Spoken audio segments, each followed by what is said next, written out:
Alaikum. Welcome back to the next lecture. This is the last lecture. I think hopefully we'll finish. There are only 5 slides. I think we'll be able to go through them. Now, ladies and gentlemen, I hope you're following. I hope everything is clear, more or less, okay? So here, the main thing I just remind you is this theorem, Cauchy-Goussat for multiply connected. For simply connected, we say that the integral will just be 0. This is Cauchy-Goussat for simply connected domains. The integral will be 0. Here, in a sense, we're able to throw away the whole or the point where it fails to be analytic. Now, if the point comes with us, then we can isolate it, and then we'll make use of this theorem, Cauchy-Goussat for multiply connected domains. Okay, so let's look at the next example. The next example, more or less, says the same thing we've done, but now an interesting situation. Example number 5. By the way, there's only one more example. It's number 5, then number 6, and then we finish halas. Okay, inshallah. So evaluate the integral of our curve C. The curve C is just this circle. This circle is just centered at 2. The radius is 2. That's how you read it in case you've forgotten. Section what? 17.3 sets in the complex plane. The circle is one of those. So you integrate 5z plus 7 over z squared plus 3z minus 3 dz. Okay? So what do? Well, the first thing you need to do is to identify the holes, if there are any. So where is this thing 0, the denominator? Well, that's what we do the next thing. So the denominator factors into z squared plus 2z minus 3. You can see here, what factors of minus 3, when you add, you get 2. They are simply 3 and minus 1. So that means z minus 1 and z plus 3 are the factors of this. Remember, we used to factorize. I hope you've not forgotten. So the integrand, the function, fails to be analytic at z equals 1 and z equals minus 3. When you substitute 1 here, you get 1 plus 2 minus 3 is 0. When minus 3 is 9, is it minus 27 plus minus minus 20, no, minus 9, and then minus 6, and then I don't know, whatever. You can check, it's 0, okay? So note, z equals 1 is in C. This point is in our circle. Remember, C is the circle centered at 2, radius 2. So is this point 1 in C? The answer is yes, because when you plug in 1 in that circle, you have 1 minus 2 modulus is 1, which is less than the radius. So that means 1 is inside the circle. That's a hole inside our curve, which we need to integrate. That means we need to surround that with something. And then z equals minus 3. Is this inside? Well, it's not, because when you plug in here, again, what you're doing is you're plugging in z. When z is minus 3, you have minus 3 minus 2 is minus 5. Modulus is 5, which is way above 2, so it means this is not inside. So this is inside, this is outside. So what we do now, the next thing is by partial fraction, we're integrating this thing. We used to integrate these things using partial fractions, calculus 2, math 2108. So 5z plus 7 over z. This they didn't give you in the book. If I give you an exam, you need to, give me these constants. Just one line, you can see. So f of z over this divided by this is the same as the factors were z minus 1, z plus 3. So you have a over z minus 1 and b over z plus 3. Let me change direction for once. My videos have been boring because now I don't change direction. Okay, now I change and I use a pen. So you have this one factor. So a corresponds to that, b corresponds to the other one. So this means f of 5z plus 7 equals, you cross multiply this times this times that. So you have this. Then you substitute. If you want to get rid of, if you put z to be 1, this will go away. So you'll have 1 here, you'll have 5 plus 7 is 12. And this will be 4a. So a is 3. And when z is minus 3, this gets rid of this. So minus 3 will give you, on this side you have minus 15 plus 7 is minus 8. And this side you have minus 4b. So b is 2.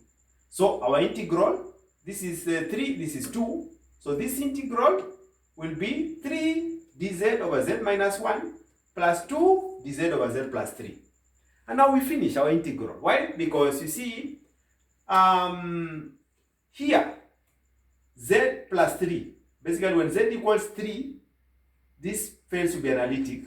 But, minus 3. But minus 3 is not in this one. So, by Cauchy-Goussat, we can say this is 0. Okay? Why? Again, I repeat. This, since minus 3 is not in C, so this integral will be 0.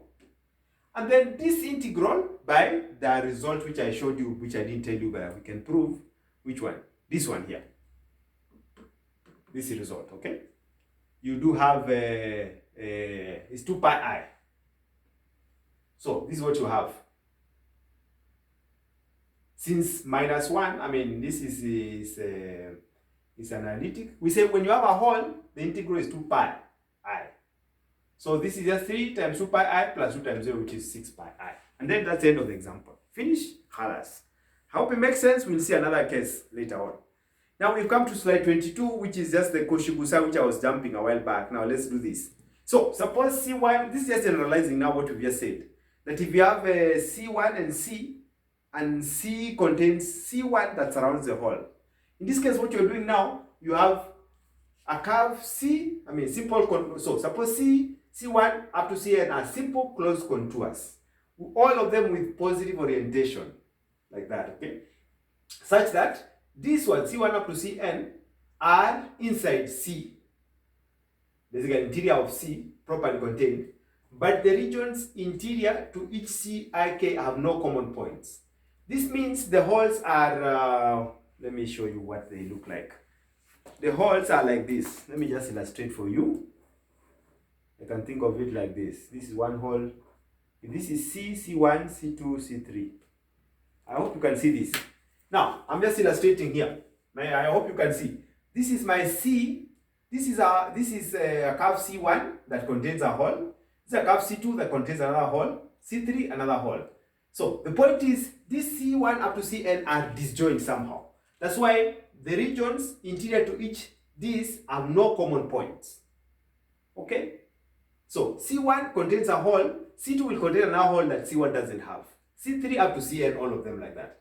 If F is analytic on each contour and at each point interior to C but the exterior to each of these, then the integral, remember what we said earlier on, if we're integrating this, the integral here was going to be only 1.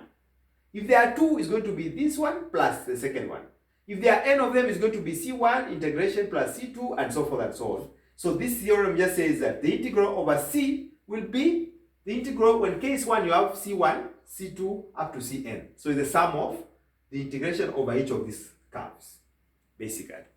And that's what the last example illustrates. Do we have time for it? Of course we do, because we just have very few slides to go.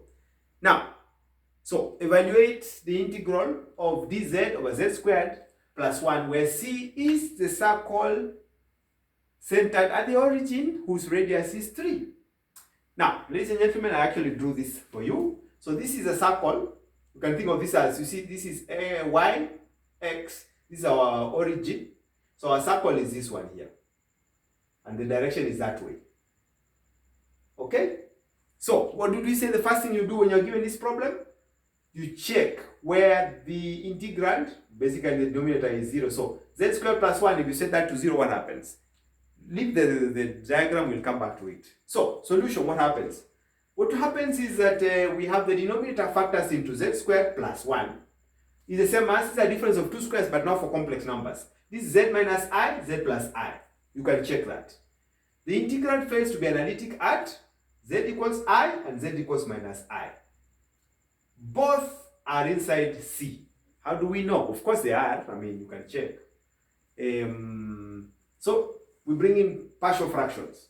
Partial fractions, we just have to 1 over z squared plus 1 is the same as a over z minus I plus b over z plus I.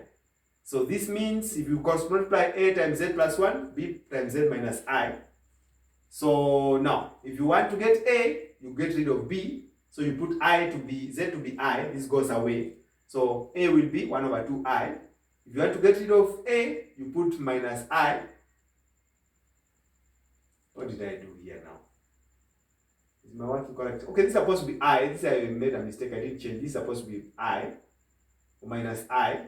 So b is minus 1 over 2i. Check that, okay? So our integral, the original, whatever it is we're integrating originally, this becomes this. This is the integration. The integration 1 over 2i, a over z minus I plus this other one. Okay? Fine, fine. Next, what happens? We now surround our points. Now this is what we had here. So our I and minus I are here. So what we do, we find circles that surround them. Curve C1 surrounds I, C2 surrounds this other one. Such that they are disjoint. Now, notice, if we put this one to be here, we draw, and this one to be here, you see they are not disjoint. So this was convenient to take a circle centered at I, whose radius is a half, a circle centered at minus I, whose radius is a half also. So that's what we have here. So we surround Z equals plus or minus I by circular contour C1 for I and C2 for minus I, with C1 and C2 lying entirely in C. And they contain I minus I, and they are disjoint. That's the one important factor. So what do we have? Well, what is C1? C1 we have said is a circle whose center is I, radius is a half. C2 is a circle whose center is minus I, and the radius is a half. By the way, you could have taken a quarter and a quarter if you like. It will just be very small. It will just be here and here, and that's still okay. And then what happens? Then we integrate. So if you perform the integration, what do you have? So this integration we already said was this, but now it's C. So we can split C1 is the same as this integration, the same as C1, the same integration C2. So that's what you have here. So 1 over 2I, you integrate over C1 plus the same function over C2. Okay? And then second last, we split now. So this is the same as you will just open the bracket. So you have dz, z minus I integrating over C1, dz, integration of z plus I over C1. Then this is dz, z minus I over C2, dz over z minus I over C2. So what happens? Well, what you notice is C1 contains I. When there's a hole, the integral is 2 pi I. When there's no hole, you see, here, minus I is not in C1. So this will be 0. And then here, what do you have? Over C2, I is not in C2. So this is 0 also. And here, minus I is in C2. The integral is 2 pi I. So this is 2 pi I minus 0 plus 0 minus 2 pi I. And so the whole integral is 0. Ladies and gentlemen, that's it. Please let me know. Maybe there may be questions or anything, things to comment, but that's it. So all the best, and okay, continue working hard and give me feedback. Okay.